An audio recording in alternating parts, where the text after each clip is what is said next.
பாட்டாளி மக்கள் கட்சியின் தலைவர் அன்புமணி ராமதாஸ் அவர்களிடம் முக்கிய பொறுப்பை ஒப்படைத்தார் பாட்டாளி மக்கள் கட்சியின் நிறுவனர் தமிழினப் போராளி மருத்துவர் ஐயா அவர்கள். பாட்டாளி மக்கள் கட்சி மாநாடு என்றாலே பிரம்மாண்டம் என்பதே பொருள். அதுவும் 10 நாளில் ஒரு மாநாட்டை ஏற்பாடு செய்து அதில் லட்சக்கணக்கான பேரை திரட்டி சாதனை படைக்கக்கூடிய ஒரு இயக்கம் பாட்டாளி மக்கள் கட்சி.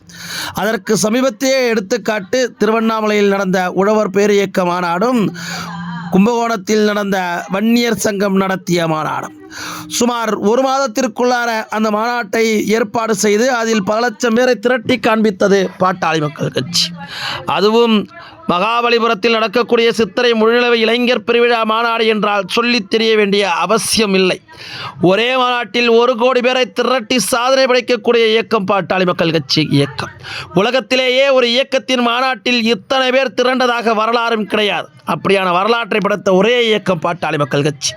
கடந்த 2012ஆம் ஆண்டிற்கு பின்பாக மகாபலிபுரத்தில் சித்திரை முழுநிலவு இளைஞர் பெருவிழா நடக்காமலேயே இருந்தது.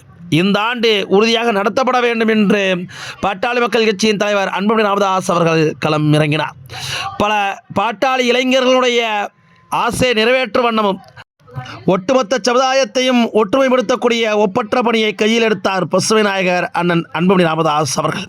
அதற்கான நாளும் குறிக்கப்பட்டது. மே 11ஆம் நாள் மாமல்லபுரத்தில் சித்திரை முழுநிலவு இளைஞர் பெருவிழா மாநாடு நடக்கப்படும் என்று அறிவிக்கப்பட்டது. 13 ஆண்டுகால இயக்கத்திற்கு விடை கிடைத்தது. அதற்கான இடமும் தேர்வு செய்யப்பட்டது. இந்த மாநாட்டின் தலைமை பொறுப்பை பாட்டாளி மக்கள் கட்சியின் தலைவர் அன்புமணி ராமதாஸ் அவர்களிடம் ஒப்படைத்திருக்கிறார் சமூக நீதிக்காவலர் மருத்துவர் ஐயா அவர்கள். அவர் அறிவித்திருக்கக்கூடிய அறிக்கையிலாவது, மாமல்லபுரம் சித்திரை முழுநிலவு இளைஞர் பெருவிழா மாநாட்டுக் குழுவின் தலைவராக மருத்துவர் அன்புமணி ராமதாஸ் அவர்கள் நியமனம்.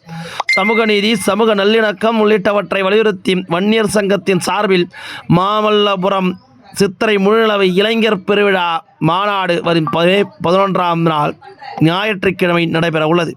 பாட்டாளி மக்கள் கட்சி, வன்னியர் சங்கம் உள்ளிட்ட அமைப்புகளை ஒருங்கிணைத்து மாநாட்டை வெற்றிகரமாக நடத்துவதற்கு மாநாட்டுக்குழு தலைவராக பாட்டாளி மக்கள் கட்சியின் தலைவர் மருத்துவர் அன்புமணி ராமதாஸ் அவர்களை நியமிக்கப்படுகிறார் என்பதை தெரிவித்துக் கொள்கிறேன் என்று மருத்துவர் ஐயா அவர்கள் அறிவித்திருக்கிறார்.